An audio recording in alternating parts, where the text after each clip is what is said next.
RS classes में एक बार फिर से आपका स्वागत है। अभी हमने इसके प्रीवियस वीडियो में ऑक्सोक्रोम और क्रोमोफोर के बारे में देखा था। आज के हम वीडियो में देखेंगे विस्थापन के प्रकार। देखिए, विस्थापन के प्रकार, टाइप ऑफ शिफ्ट। विस्थापन की अभी हमने आपको बताया था कि जब क्रोमोफोर या ऑक्सोक्रोम की उपस्थिति में हमने देखा था कि जो कंपाउंड है वो लैम्डा मैक्स, उसकी वैल्यू क्या होती है, लंबी तरंगदैर्ध्य की शिफ्ट हो जाती है। तो क्या कारण होते हैं, कितने प्रकार के शिफ्ट होते हैं, वेवलेंथ जो होती है वो क्यों लंबी तरंगदैर्ध्य की ओर शिफ्ट हो जाती है या कितने प्रकार से शिफ्ट होती है, उसको हम आज देखेंगे। तो हम आज जो स्टडी कर रहे हैं वो है टाइप ऑफ शिफ्ट, विस्थापन के प्रकार, जिसमें पहला प्रकार हमारे पास दिया है वर्णोत्कर्षी विस्थापन, जिसको हम इंग्लिश में बोलते हैं बैथोक्रोमिक शिफ्ट। बैथोक्रोमिक शिफ्ट क्या होती है? जब किसी भी क्रोमोफोर में कोई ऐसा प्रतिस्थापी समूह उपस्थित होता है, ध्यान से सुनिएगा, जब किसी क्रोमोफोर में कोई ऐसा प्रतिस्थापी समूह उपस्थित होता है तो जो उसकी वेवलेंथ को क्या कर देता है, हायर वेवलेंथ की तरफ यानी लंबी तरंगदैर्ध्य की ओर विस्थापित कर दे। तो इस प्रकार का जो विस्थापन होता है इसे हम कहते हैं वर्णोत्कर्षी विस्थापन। एक बार मैं फिर से रिपीट कर दे रही हूँ, ऐसा क्रोमोफोर, किसी क्रोमोफोर में जब कोई ऐसा प्रतिस्थापी समूह उपस्थित होता है जो उसकी वेवलेंथ को, अवशोषण शिखर को, लैम्डा मैक्स की वैल्यू को हायर वेवलेंथ यानी लंबी तरंगदैर्ध्य की ओर विस्थापित कर दे, तो इस तरीके का जो विस्थापन होता है, शिफ्टिंग होती है, it is known as bathochromic shift, या इसे हम कहते हैं वर्णोत्कर्षी विस्थापन। इसे हम रेड शिफ्ट या लाल विस्थापन भी कहते हैं, क्योंकि से आपको पता होगा जो लंबी तरंगदैर्ध्य होती है वो किसकी होती है, वो होती है हमारे लाल तरंगदैर्ध्य जो होती है, लाल रंग के प्रकाश की तरंगदैर्ध्य सबसे ज्यादा होती है, इसको हम लाल शिफ्ट या रेड शिफ्ट बोलते हैं, लाल विस्थापन या रेड शिफ्ट बोलते हैं। अब मैं यहाँ पे कुछ एग्जांपल्स है, यहाँ पे मैं आपको एक डायग्राम से बता रही हूँ। देखिए, मैंने सबसे पहले यहाँ पर एक पीक बनाई हुई है। यदि आपका कोई क्रोमोफोर है, जब तक कि उसमें कोई ऐसा प्रतिस्थापी समूह नहीं जुड़ा था, तो आप देख रहे हो मैंने ब्लू कलर की तरफ से एक पीक बनाई जिसका लैम्डा मैक्स की वैल्यू आप ये देख रहे हो। लेकिन यदि हमने क्रोमोफोर में कोई ऐसा प्रतिस्थापी समूह आके जोड़ दिया या जुड़ गया तो उसकी लैम्डा मैक्स की वैल्यू क्या हो जाती है, शिफ्ट हो जाती है। पहले उसकी लैम्डा मैक्स की वैल्यू ये थी, अब कहां पर आ रही है, इस पॉइंट पर आ रही है, यानी वो राइट डायरेक्शन में क्या हो जाता है, लैम्डा मैक्स वैल्यू यानी हायर वेवलेंथ की तरफ क्या हो जाता है, शिफ्ट हो जाता है। This is the increasing wavelength lambda, ठीक है। और ये क्या हो रही है, इंटेंसिटी ऑफ पीक बता रही है। This is the intensity off peak, intensity off peak बताता है ये, ठीक है, कि उस पीक की तीव्रता कितनी होगी। तो अब हम इसको उदाहरण से देखते हैं। जैसे हमारे पास एक इथिलीन था जिसका लैम्डा मैक्स की वैल्यू 175 नैनोमीटर थी। हमारे पास ब्यूटाडाइन है जिसकी लैम्डा मैक्स की वैल्यू 217 नैनोमीटर है। इन दोनों में ही ट्रांजिशन का टाइप एक है, पाई से पाई स्टार। अब आप देखो, इथिलीन जो हो रहा है वो 175 नैनोमीटर पर क्या कर रहा है, एब्जॉर्प्शन शो कर रहा है। यदि हम इसके एक हाइड्रोजन को रिप्लेस कर दें एक और इथिलीन यूनिट के द्वारा, तो क्या होगा, यहाँ पर क्योंकि से हमने एक इथिलीन अपने आप में क्या था, एक क्रोमोफोर है, और हमने कोई एक ऐसा प्रतिस्थापी समूह दूसरा इथिलीन जो यहाँ पर लाके जोड़ दिया, उससे क्या हुआ, इसकी लैम्डा मैक्स की वैल्यू जो 175 नैनोमीटर मिल रही थी अब वो कितनी मिल रही है, 217 नैनोमीटर मिल रही है। ठीक, तो ऐसा क्यों हुआ कि इसकी लैम्डा मैक्स की वैल्यू जो अभी यहाँ पर हमको 175 थी वो शिफ्ट होकर 217 नैनोमीटर पे चला गया, यानी हायर वेवलेंथ की तरफ यानी रेड शिफ्ट की तरफ चला गया। तो इसका कारण होता है संयुग्मन यानी कॉन्जुगेशन, ठीक है। कॉन्जुगेशन के कारण हमने आपको बताया था इसके प्रीवियस वीडियो में, जिन्होंने मेरा पहले का वीडियो देखा होगा उनको पता होगा कि जो यहाँ पर आप देख रहे हो डबल बॉन्ड, इसमें एक सिग्मा एक पाई बॉन्ड है। पाई बॉन्ड आपको पता है कि जो पी ऑर्बिटल होते हैं उनके पार्श्ववर्ती यानी साइडवाइज ओवरलैपिंग से फॉर्म होता है। जब ये पाई बॉन्ड साइडवाइज ओवरलैपिंग करते हैं तो इनके इलेक्ट्रॉन इतने लूजली बॉन्डेड होते हैं कि बहुत कम एनर्जी देने पर ही क्या हो जाते हैं, एक निम्न ऊर्जा स्तर से दूसरे उच्च ऊर्जा स्तर में ट्रांजिशन करके चले जाते हैं। अब जब इनके लिए कम ऊर्जा की आवश्यकता होती है तो हमने आपको बताया था कि जब कम ऊर्जा की आवश्यकता होती है तो उसके लिए वेवलेंथ क्या चाहिए रहती है, हमको हायर वेवलेंथ चाहिए रहती है। तो यहाँ पर कॉन्जुगेशन के कारण कम ऊर्जा की आवश्यकता होगी, बिकॉज पाई बॉन्ड जो होंगे यहाँ पे वीक हो जाते हैं और बहुत आसानी से कम ऊर्जा देके ही क्या करते हैं, इनके इलेक्ट्रॉन निम्न ऊर्जा स्तर से उच्च ऊर्जा स्तर में ट्रांजिशन कर जाते हैं और हमको क्या देखने को मिलता है, लैम्डा मैक्स की वैल्यू में शिफ्टिंग दिखाई देती है। दूसरा हम एग्जांपल देखते हैं, this is the first example. Now we are taking the second example which is paranitrophenol. Paranitrophenol में जो आप देख रहे हैं इसकी लैम्डा मैक्स की वैल्यू है 255 नैनोमीटर। ये जो एब्जॉर्प्शन शो करता है पैरानाइट्रोफिनॉल, ये 255 नैनोमीटर तक एब्जॉर्प्शन शो करता है। But when it is placed in the alkaline medium, जब हम इसको एल्कलाइन मीडियम प्रोवाइड करते हैं तो इसकी जो लैम्डा मैक्स की वैल्यू है this will be shifted toward 265 nanometre. यानी ये जो डिफरेंस आता है ये क्यों आता है ना? अभी तक हमने जब एल्कलाइन मीडियम नहीं दिया था तो ये 255 नैनोमीटर पर एब्जॉर्प्शन कर रहा था। When we are putting in the alkaline medium this the lambda max value is 265 nanometre, है ना? तो ऐसा क्यों हुआ, आइए देखते हैं। इसका कारण ये है कि जब आपने इसको एल्कलाइन मीडियम में रखा तो एल्कलाइन मीडियम में यहाँ पर जो फिनॉल का एच है ये इस एल्कलाइन मीडियम का एब्स्ट्रैक्ट हो जाता है, जिससे यहाँ पर क्या बनता है, पैरानाइट्रोफिनॉक्साइड आयन बनता है। ये जो फिनॉक्साइड आयन बनता है, हमें पता है कि यहाँ नाइट्रोजन जो ग्रुप है ये क्या है, एक ऑक्सोक्रोम है ना? तो ये यहाँ पे जुड़ा हुआ है। ये अपने लोन पेयर ऑफ इलेक्ट्रॉन को डोनेट करने की अपेक्षा, हमें पता है कि नाइट्रोजन की तुलना में ऑक्सीजन जो होता है वो ज्यादा इलेक्ट्रोनेगेटिव है, और ये अपने जो नेगेटिव इलेक्ट्रॉन है ना, अपने ऋणायन है, उसके इलेक्ट्रॉनों को क्या करेगा, डीलोकेलाइज कर देता है रिंग के साथ, as compare to lone pair of nitrogen. मतलब नाइट्रोजन के लोन पेयर की तुलना में जो ऑक्सीजन का ऋणायन है वो क्या कर देता है, कॉन्जुगेशन में, डीलोकेलाइजेशन में पार्टिसिपेट कर जाता है, जिसके कारण क्या होगा, यहाँ पर जो शिफ्टिंग है वो हमको देखने को मिलती है कि ये 255 नैनोमीटर की जगह 265 नैनोमीटर पर एब्जॉर्प्शन शो करने लगता है। तो इस तरीके का विस्थापन कहलाता है वर्णोत्कर्षी विस्थापन। अब हम दूसरे टाइप का देखेंगे, दूसरे टाइप का विस्थापन जिसको हम कहते हैं वर्णापकर्षी विस्थापन या हिप्सोक्रोमिक शिफ्ट। देखिए, आइए अब हम दूसरे तरीके का विस्थापन देखते हैं, वो है वर्णोत्कर्षी विस्थापन। वर्णोत्कर्षी विस्थापन जिसको अपन इंग्लिश में बोलते हैं हिप्सोक्रोमिक शिफ्ट। ये जो है, इस विस्थापन में होता क्या है, जब किसी क्रोमोफोर में कोई ऐसा प्रतिस्थापी समूह जुड़ा हो जो अवशोषण शिखर को यानी लैम्डा मैक्स की वैल्यू को कम तरंग दैर्ध्य की ओर विस्थापित कर दे, तो इस तरीके का जो विस्थापन होता है इसे वर्णोत्कर्षी विस्थापन या हिप्सोक्रोमिक शिफ्ट कहा जाता है। ठीक है, जनरली आपको दोनों वर्ड याद रखने रहिए, वर्णोत्कर्षी या हिप्सोक्रोमिक शिफ्ट। तो एक बार मैं फिर से डेफिनेशन बोल देती हूँ कि ऐसा, यदि किसी क्रोमोफोर में कोई ऐसा प्रतिस्थापी समूह जुड़ा हो जो लैम्डा मैक्स की वैल्यू को क्या करे, छोटी तरंग दैर्ध्य की ओर विस्थापित कर दे, शॉर्टर वेवलेंथ की तरफ इसको क्या कर देता है, सब्स्टिट्यूट कर देता है, विस्थापित कर देता है, शिफ्ट कर देता है, then it is known as वर्णापकर्षी विस्थापन या हिप्सोक्रोमिक शिफ्ट बोलेंगे। आप देखिए, अभी हमारा, मान लीजिए हमारा कोई क्रोमोफोर था, जब इसमें हमने किसी प्रतिस्थापी को नहीं जोड़ा था तो इसकी लैम्डा मैक्स की वैल्यू हमको ये मिल रही थी। ठीक है, this is the lambda max value of chromophore when we are not substituted it.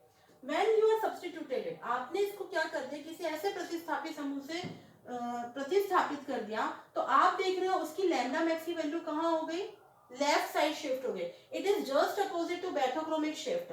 उसमें क्या हुई थी, हायर वेवलेंथ की तरफ, यानी कि कहाँ शिफ्ट हो गई थी, राइट साइड। यहाँ क्या हो रही है, लेफ्ट साइड शिफ्ट हो जाती है। ठीक है, तो ऐसा विस्थापन कहलाएगा हिप्सोक्रोमिक शिफ्ट या वर्णोत्कर्षी विस्थापन। इसका हम एक उदाहरण देखते हैं, एनिलीन। ठीक है, एनिलीन में क्या होता है, एनिलीन जिसका लैम्डा मैक्स की वैल्यू, हमने जब ये क्रोमोफोर है इसकी हमने लैम्डा मैक्स की वैल्यू निकाली तो हमको 280 नैनोमीटर मिला। लेकिन जब हमने इसको एसिडिक मीडियम में रखा, when you put in an acidic medium, आपने इसको एसिडिक मीडियम प्रोवाइड किया, तो एसिडिक मीडियम पर क्या होता है, आपको पता है कि नाइट्रोजन पर क्या होते हैं, एकाकी इलेक्ट्रॉन व्यूह यानी लोन पेयर ऑफ इलेक्ट्रॉन होते हैं। ये लोन पेयर ऑफ इलेक्ट्रॉन इस एसिडिक मीडियम में उपस्थित हाइड्रोजन को क्या करते हैं, एब्स्ट्रैक्ट कर लेते हैं, and they form the aniline ion formation कर लेता है। अब एनिलीन आयन फॉर्मेशन करने पर क्या होता है कि अभी इसके पहले जो लोन पेयर ऑफ इलेक्ट्रॉन था which is participated in the conjugation, है ना, अभी हमने देखा था कि एनिलीन क्या है, NH2 ग्रुप एक ऑक्सोक्रोम है जिसकी उपस्थिति में हमने बेंजीन में जब इस NH2 ग्रुप को जोड़ा था तो क्या हो रहा था, इसका जो लैम्डा मैक्स की वैल्यू थी वो शिफ्ट हो रही थी हाई। लेकिन अब आप देख रहे हो वो क्यों हो रहा था, क्योंकि से नाइट्रोजन जो था उस पे लोन पेयर था, और इसका जो लोन पेयर एकाकी इलेक्ट्रॉन युग्म होता है ये क्या कर देता है, कॉन्जुगेशन में रिंग के साथ पार्टिसिपेट करता है। कॉन्जुगेशन में आने के कारण इसके बॉन्ड के जो इलेक्ट्रॉन्स होते हैं वो लूजली बॉन्ड हो जाते हैं और बहुत कम ऊर्जा में ही क्या करते हैं, निम्न ऊर्जा स्तर से उच्च ऊर्जा स्तर में ट्रांजिशन करते हैं।